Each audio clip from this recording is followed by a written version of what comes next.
Gervonta Davis, what do you think of him? What do you make of him as a fighter? Gervonta Davis is a good fighter. I mean, good fighter, yeah. Is there ever any possibility that you would go back in the ring and fight someone like a Tank Davis?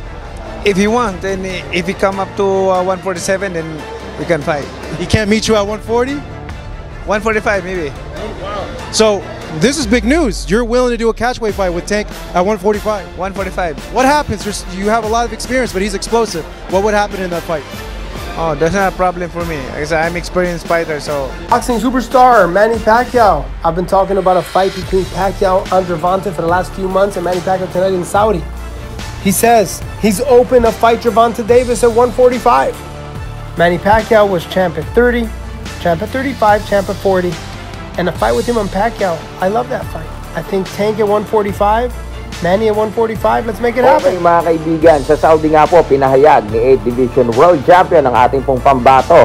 Hanggang ngayon, lumalaban pa rin para magbigay ng karangalan sa ating bansa. Senator Manny Pacquiao mga kaibigan, na he is open to fight ito pong halimaw ngayong henerasyon na ito na si Tank Davis at 145 catch weight mga kaibigan. So, is this possible? If the price is right, yes mga kaibigan.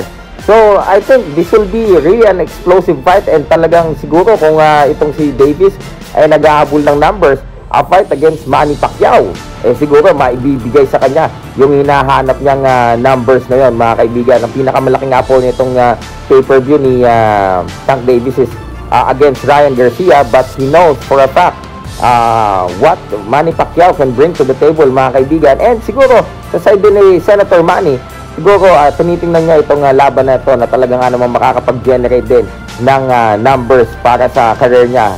Senator Manny is still active, marami pa siyang paparating na laban. Meron inaayos against Floyd Mayweather, may inaayos against Amir Khan, hindi na din lingid sa kaalaman ng marami yan. Marami pang nag-o-offer ng laban kay Senator Manny Pacquiao. At the age of 44, he is still active.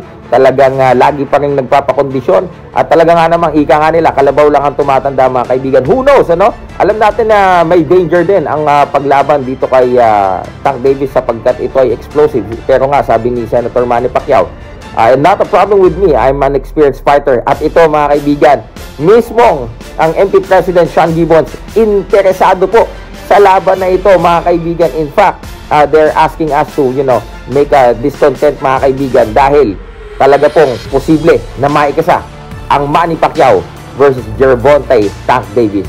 Most probably, next year. Abangan po natin ang makasaysayang laban po na yan.